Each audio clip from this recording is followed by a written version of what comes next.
Welcome to ട്രൈഡൂട്ട്. നമുക്ക് ഇന്നത്തെ ഗോൾഡിന്റെ പ്രൈസ് മൂവ്മെന്റ് അനാലിസിസ് ഒന്ന് നോക്കാം. അതിനുവേണ്ടി വൺ ഡേ ചാർട്ടാണ് എടുത്തത്. വൺ ഡേ ചാർട്ടിൽ നോക്കുന്ന സമയത്ത് ഇന്നലെ മാർക്കറ്റ് സൂപ്പർ കൺസോളേഷൻ ആയിരുന്നു. ഇന്ന് മാർക്കറ്റ് ഓപ്പൺ ചെയ്തിട്ട് ചെറിയൊരു ബെയറിഷ് മൂവ്മെന്റ് തരുന്നുണ്ട്. പക്ഷെ അതൊരു സപ്പോർട്ട് എടുക്കാനാണ് എന്നാണ് തോന്നുന്നത്. എനിവേ, മാർക്കറ്റ് റീച്ച് ചെയ്യാൻ സാധ്യതയുള്ള ഒരു ഏരിയ ഇന്നലത്തെ ക്യാൻഡിലിന്റെ ലോയാണ് ഒന്ന്. അത് റീച്ച് ചെയ്ത് ബ്രേക്ക് ചെയ്തിട്ടുണ്ടെങ്കിൽ മാർക്കറ്റ് എത്താൻ സാധ്യതയുള്ള മറ്റൊരു ലെവൽ എന്ന് പറയുന്നത് ഈ ലെവലാണ്.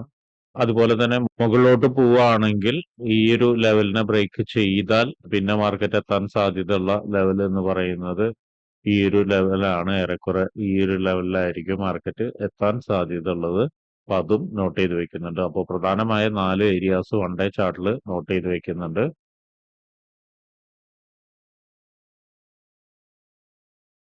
ഇനി നമുക്ക് ഇന്നത്തെ പ്രധാനപ്പെട്ട ന്യൂസുകൾ എന്തെങ്കിലും ഉണ്ടോ എന്നുള്ളത് നോക്കാം. ഇന്ന് അത്യാവശ്യം പ്രധാനപ്പെട്ട ന്യൂസുകൾ വരുന്ന ദിവസമാണ്. നോക്കിയാൽ കാണാം അൺഎംപ്ലോയ്മെന്റ് ക്ലൈംസ്, അതുപോലെ ഫണ്ട് റൈറ്റ്സ്, അതുപോലെ FOMC ഇക്കണോമിക് പ്രൊജക്ഷൻസ്, അതുപോലെ FOMC സ്റ്റേറ്റ്മെന്റ്. ഇതെല്ലാം ഇന്ന് വരുന്നുണ്ട്. അതിനർത്ഥം വളരെ ഇമ്പോർട്ടന്റ് ആയ ന്യൂസ് വരുന്ന ദിവസമാണ്. വളരെ വളരെ ഇമ്പോർട്ടന്റ് ആയ ന്യൂസുകളാണ് ഇതെല്ലാം. എനിവേ, നമുക്ക് അതിന്റെ ഡീറ്റെയിൽസ് ഒന്ന് നോക്കാം. അൺഎംപ്ലോയ്മെന്റ് ക്ലെയിംസ് കഴിഞ്ഞ തവണ വന്നിരിക്കുന്നത് 248K ആയിരുന്നു. ഇത്തവണ വന്നിരിക്കുന്നത് 246K ആണ്. അതായത് കഴിഞ്ഞ തവണയെക്കാളും കുറവാണ് ഇത്തവണ അൺഎംപ്ലോയ്മെന്റ് ക്ലെയിംസ് വരുന്നത്. അതിന്റെ യൂഷ്വൽ ഇഫക്റ്റ് എന്ന് പറയുന്നത് actual less than forecast is good for currency എന്നാണ്. അതായത് ഫോർകാസ്റ്റിനേക്കാളും കുറവ് വന്നു കഴിഞ്ഞാൽ കറൻസിക്ക് ബെറ്റർ ആവും എന്നുള്ളതാണ്. കഴിഞ്ഞ തവണ കൂടുതലായിരുന്നു, ഇത്തവണ ഫോർകാസ്റ്റ് കുറവാണ് വന്നിരിക്കുന്നത്. സോ അതിന് താഴെയും കൂടി വരികയാണെങ്കിൽ കറൻസി ബെറ്റർ ആവുകയും ഗോൾഡ് വീക്ക് ആവുകയും ചെയ്യും. അടുത്തത് ഫെഡറൽ ഫണ്ട് റേറ്റ് ആണ്. അത് പ്രീവിയസ് വന്നിരിക്കുന്നത് 4.5%, ഫോർകാസ്റ്റ് വന്നിരിക്കുന്നത് 4.5% ആണ്. രണ്ടും മാറ്റമൊന്നുമില്ല. പക്ഷെ ഇത് വളരെ ഇമ്പോർട്ടന്റ് ആണ്. ഇതിൽ വരുന്ന ഓരോ കട്ടിങ്ങും അല്ലെങ്കിൽ ഇൻക്രീസ് വരുന്നതും വളരെ വലിയ രീതിയിൽ മാർക്കറ്റിനെ ഇമ്പാക്ട് ചെയ്യും. കാരണം ഇതെല്ലാം ഇൻട്രസ്റ്റ് റേറ്റുമായിട്ട് ബന്ധപ്പെട്ടിരിക്കുന്ന കാര്യമാണ്.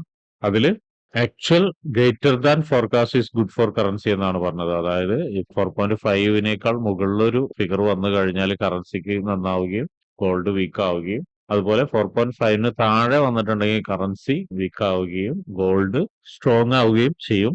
ഇത് ശ്രദ്ധിക്കേണ്ട കാര്യം. കൂടുതൽ ന്യൂസ് വരുന്നത് സെയിം ആയിട്ട് തന്നെ കീപ്പ് ചെയ്യാം എന്നുള്ളൊരു ഇതിലാണ് പൊതുവെ പറയുന്നത്. പക്ഷെ നമുക്ക് ന്യൂസ് വന്നതിന് ശേഷം മാത്രമേ പറയാൻ കഴിയുള്ളൂ.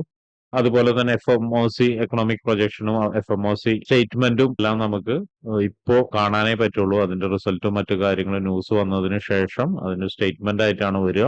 ശ്രദ്ധിക്കേണ്ടത് വളരെ ഇമ്പോർട്ടന്റ് ആയുള്ള ന്യൂസുകളാണ്. ആദ്യം 6 മണിക്കാണ് വരുന്നത്. രണ്ടാമത്തെ ന്യൂസുകൾ ഫെഡറൽ ഫണ്ടിന് റിലേറ്റഡ് ആയിട്ടുള്ള രണ്ടാമത്തെ ന്യൂസ് വരുന്നത് ഇന്ത്യൻ സമയം 11:30-നാണ്. അപ്പൊ ഇത്രയാണ് ഇന്നത്തെ ന്യൂസുകൾ ഉള്ളത്. ഇനി നമുക്ക് ചാർട്ടിലോട്ട് പോയിട്ട് അനാലിസിസ് ചെയ്യാം.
ഇതിലേക്ക് വരുമ്പോൾ പ്രധാനപ്പെട്ട കുറച്ച് ഏരിയാസ് മാർക്ക് ചെയ്ത് വെച്ചിട്ടുണ്ട്. അതിന്റെയൊക്കെ പ്രൈസ് റേഞ്ച് ഒന്ന് നോട്ട് ചെയ്ത് വെക്കാം. ആദ്യമേ നമുക്ക് താഴത്തുള്ള സപ്പോർട്ടിൽ നിന്ന് തന്നെ തുടങ്ങാം. 3234.906 ആൻഡ് 3259.136 ആണ് ആദ്യത്തെ സപ്പോർട്ടിന്റെ. ഇനി രണ്ടാമത്തെ നോക്കാം. 3296.492 ആൻഡ് 3271.588 ആണ്. ഇനി മൂന്നാമത്തെ സപ്പോർട്ടിന്റെ 3348.655 ആൻഡ് 3323.415 ആണ് കാണിക്കുന്നത്. ഇനി അടുത്ത ഇത് റെസിസ്റ്റൻസ് ആണ് 3414.616 ആൻഡ് 3390.385 ആൻഡ് 3482.596 3451.971 ആണ്. അപ്പൊ ഇത്രയാണ് പ്രധാനപ്പെട്ട സപ്പോർട്ട് ആൻഡ് റെസിസ്റ്റൻസുകൾ മാർക്ക് ചെയ്തിടുന്നത്. ഇനി നമുക്ക് 50 മിനിറ്റ്സിൽ പോയിട്ട് എൻട്രി സാധ്യതകളൊന്ന് പരിശോധിക്കാം. 50 മിനിറ്റ്സിലോട്ട് വരുന്ന സമയത്ത് നോക്കിയാൽ കാണാം മാർക്കറ്റ് നല്ല രീതിയിൽ കൺസോളേഷൻ ആണ്. ഈ ലെവലിൽ നല്ല രീതിയിൽ കൺസോളേഷൻ നടക്കുന്നുണ്ട്. അതുപോലെ ഈ ഒരു റേഞ്ചിന്റെ താഴെ മാർക്കറ്റ് ഓരോ തവണ വരുമ്പോഴും സസ്റ്റെയിൻ ചെയ്യാതെ മുകളിലോട്ട് തന്നെയാണ് പോയിരിക്കുന്നത്. സോ ഈ റേഞ്ച് ഒന്ന് നമ്മൾ മാർക്ക് ചെയ്തിടുന്നുണ്ട്. ആക്ച്വലി ഈ ഒരു എൻട്രി എന്ന് പറയുന്ന ഇപ്പോഴത്തെ അവസ്ഥയിൽ ഈ റേഞ്ചിനെ ബ്രേക്ക് ചെയ്യാതെ പറയാൻ കഴിയില്ല. അപ്പൊ അതുകൊണ്ട് തന്നെ നമുക്ക് റേഞ്ച് ബ്രേക്ക് ചെയ്യാൻ വേണ്ടി വെയിറ്റ് ചെയ്ത് നിൽക്കണം. ആദ്യം ഒരു സെൽ എൻട്രി പറയാം. സെൽ എൻട്രി എന്ന് പറഞ്ഞാൽ ഈ ലെവലിന്റെ താഴെ ബ്രേക്ക് ചെയ്ത് ഈ ലോയിൽ നിന്നും സസ്റ്റെയിൻ ചെയ്യണം. കാരണം നോക്കിയാൽ കാണാം ഇവിടെ ഒരുപാട് ലോകൾ ക്രിയേറ്റ് ചെയ്തിട്ടുണ്ട്. അപ്പൊ അതിനർത്ഥം ഇവിടെ ബയേഴ്സിന്റെ പ്രസൻസ് സ്ട്രോങ് ആണെന്നാണ്. അപ്പൊ ഈ ലോയിനെ സസ്റ്റെയിൻ ചെയ്യാൻ മീൻസ് ലോയിൽ നിന്ന് വീണ്ടും ബ്രേക്ക് ചെയ്ത് താഴോട്ടേക്ക് വരികയാണെങ്കിൽ നമുക്കൊരു സെൽ എൻട്രി എക്സ്പെക്ട് ചെയ്യാം. അത് ഏറെക്കുറെ ഈ ഒരു സപ്പോർട്ട് വരെ നമുക്ക് സെൽ എൻട്രി എക്സ്പെക്ട് ചെയ്യാം. ഇനി വീണ്ടും ഇതുപോലെ തന്നെ ഈ ലോയിനെ എടുത്തിട്ട് മാർക്കറ്റ് മുകളിലോട്ട് പോവാണ്. മുകളിലോട്ട് പോയി കഴിഞ്ഞതിന് ശേഷം ചിലപ്പോൾ ഈ ഒരു കൺസോളേഷൻ വീണ്ടും നിൽക്കാനുള്ള സാധ്യതയുണ്ട്. എന്നിട്ട് അവിടെ നിന്ന് ഒരു നല്ലൊരു കൺഫർമേഷൻ കിട്ടുകയാണ്. അതായത് കണ്ടിന്യൂസ് ആയിട്ടുള്ള ബയേഴ്സ് ക്യാൻഡിൽസിന്റെ പ്രഷർ കിട്ടുകയാണെങ്കിൽ നമുക്കൊരു ബൈ എടുക്കാം. അപ്പോഴും ശ്രദ്ധിക്കേണ്ട കാര്യം എന്ന് വെച്ചിട്ടുണ്ടെങ്കിൽ ഈ ലൈനിൽ നല്ലൊരു സ്ട്രോങ് ആയിട്ടുള്ള റെസിസ്റ്റൻസ് ഉള്ളതാണ്. ആ റെസിസ്റ്റൻസിൽ നിന്ന് വീണ്ടും മാർക്കറ്റ് ഒന്ന് താഴോട്ടേക്ക് ഇറങ്ങി കഴിഞ്ഞിട്ട് ആയിരിക്കാം പോവുക. അങ്ങനെ പോവുകയാണെങ്കിൽ അടുത്ത ടാർഗറ്റ് എന്ന് പറയുന്നത് ഈ ലൈനാണ്. ശ്രദ്ധിക്കേണ്ട കാര്യം ഇത് നല്ലൊരു ഇന്ന് എത്താൻ സാധ്യതയുള്ള അപ് ട്രെൻഡ് ആണെങ്കിൽ എത്താൻ സാധ്യതയുള്ള ലൈനാണ്. അതൊന്ന് നോട്ട് ചെയ്ത് വയ്ക്കുക. അതുപോലെ തന്നെ ശ്രദ്ധിക്കേണ്ട കാര്യം എന്ന് വെച്ചിട്ടുണ്ടെങ്കിൽ ഇവിടെ ഈ ഒരു ഏരിയ ഒരു സപ്ലൈ നടന്ന ഏരിയ ആണ്. ചിലപ്പോൾ ഇവിടെയും വന്നിട്ട് മാർക്കറ്റ് ഒന്ന് ചെറുതായിട്ടൊന്ന് പുൾ ബാക്ക് തന്നിട്ടായിരിക്കും മുകളിലോട്ട് പോകുന്നുണ്ടാവുക. അപ്പോൾ അതൊന്ന് നോട്ട് ചെയ്യണം.